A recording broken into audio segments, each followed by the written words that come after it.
ऊन पावसाच्या खेळात निसर्गरम्य वातावरणात कवटेमहांकाळ येथील महांकाली स्पोर्ट्स फाउंडेशन यांच्या वतीने घेण्यात आलेल्या दंडोबा राज्यस्तरीय क्रॉस कंट्री स्पर्धेत विक्रमी 3000 खेळाडूंनी सहभाग नोंदवलाय।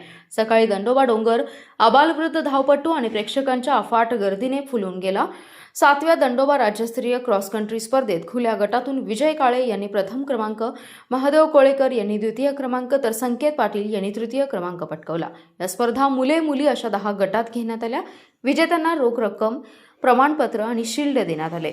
भोसे येथील यल्लमा मंदिराच्या परिसरात स्पर्धेचं उद्घाटन क्रीडा उपसंचालक युवराज नाईक, माणिक वाघमारे, जिल्हा क्रीडा अधिकारी सुहास वनमाने, हरिदास पाटील, राष्ट्रीय खेळाडू हृदय नारायण मिश्रा, पोलीस उपअधीक्षक प्रशांत चौगुले, राधिका गावडे आणि वर्षा स्वामी यांच्या प्रमुख उपस्थितीत दीप प्रज्वलन करून करण्यात आलं।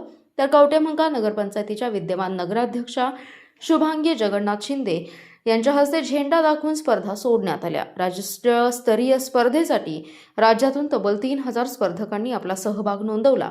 दंडोबा राज्यस्तरीय क्रॉस कंट्री स्पर्धा शिवछत्रपती पुरस्कार विजेते राजा स्वामी, प्राध्यापक वसंतराव जाधव, शामराव गावडे, नानासाहेब सगरे यांच्या स्मृतिप्रित्यर्थ आयोजित या स्पर्धेत सांगली, कोल्हापूर, सोलापूर जिल्ह्यासह कर्नाटक राज्यातून तब्बल 3000 स्पर्धकांनी सहभाग नोंदवला। महाराष्ट्र ॲम्युचर ॲथलेटिक असोसिएशन आणि सांगली जिल्हा ॲम्युचर ॲथलेटिक असोसिएशनच्या मान्यतेने महांकाली स्पोर्ट्स फाउंडेशनच्या वतीने घेण्यात आलेल्या 7व्या राज्यस्तरीय दंडोबा क्रॉस कंट्री स्पर्धा मोठ्या उत्साहात संपन्न झाली। नारायण पाटील, आज या ठिकाणी ह्या ज्या स्पर्धा संपूर्ण होतात त्याच्या मागे खूप मोठा इतिहास आहे। या ठिकाणी छत्रपती पुरस्कार विजेते राजा स्वामी सर, प्राध्यापक जाधव सर, कैलासवासी स्वामी सर, नानासाहेब सगरे, भगवान बोते यांच्या स्मृतिप्रित्यर्थ या स्पर्धा घेणारे जे संयोजक आहेत ते ह्या गुरूंचे शिष्य आहेत। ते पूर्ण महाराष्ट्रामध्ये वेगवेगळ्या पदावर कार्यरत असून ह्या स्पर्धेसाठी स्पेशली सुट्ट्या टाकून इथं येतात आणि स्वखर्चानं वर्गणीतून या स्पर्धा संपन्न होतात। यामध्ये एकूण 10 गटात या स्पर्धा घेतल्या जातात।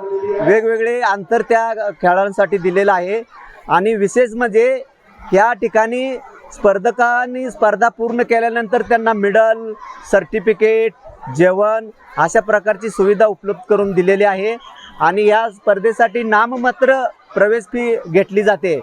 आणि ह्या निसर्गरम्य वातावरणामध्ये या ठिकाणी जे खेळाडू विजेते होतात ते महाराष्ट्र चॅम्पियन असतात, ऑल इंडिया चॅम्पियन असतात आणि या स्पर्धा घेत असताना या सांगली जिल्ह्यातील आजूबाजूचे जे दानशूर व्यक्ती आहेत, शाळा वगैरे त्या सर्वांच्या सहकार्यानं हे स्पर्धा संपन्न होत आहेत।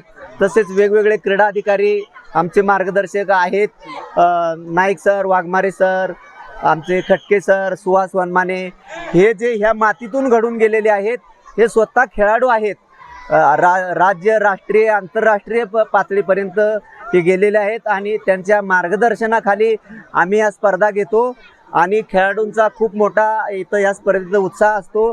कमीत कमी 2,500-3 हजार खेळाडू या स्पर्धेत भाग घेतात आणि आमचा उद्देश एकच आहे की ग्रामीण भागातील चांगले खेळाडू यामधून घडावत आणि ते राष्ट्रीय, आंतरराष्ट्रीय पातळीवर आपल्या देशाचं नाव उज्ज्वल करावं, हा एकच उद्देश आहे।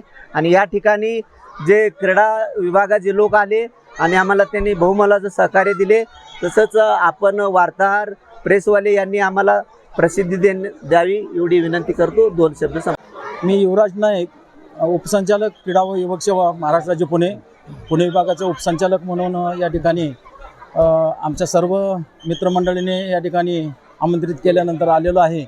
खरं तर कैलासवासी राजा स्वामी सर, कैलासवासी गावडे सर यांच्या स्मृतीस खरं तर विनम्र अभिवादन करतो आणि खरं तर त्यांच्या प्रेरणेमुळे आणि त्यांची एक आठवण म्हणून ही सर्व क्रीडा क्षेत्रातले राष्ट्रीय, आंतरराष्ट्रीय खेळाडू एकत्र येऊन या स्पर्धेचं आयोजन करतात, ही एक आनंदाची बाब आहे।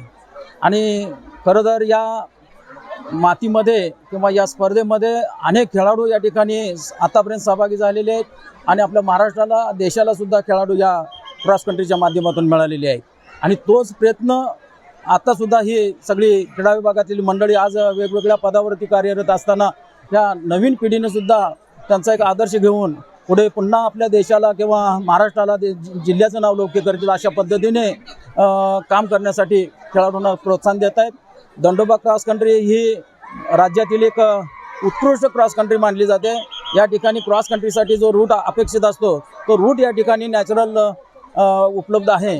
आणि या वातावरणामध्ये खरं तर पावसाचा सीझन असतो आणि या स्पर्धेला जे पोषक वातावरण पाहिजे त्या वातावरणामध्ये ही स्पर्धा संपन्न होते आणि त्यामुळे महाराष्ट्रातून आलेले अनेक खेळाडू या स्पर्धेमध्ये आनंद घेत आहेत आणि खरं तर पुढच्या स्पर्धेसाठी तयारी करत आहेत.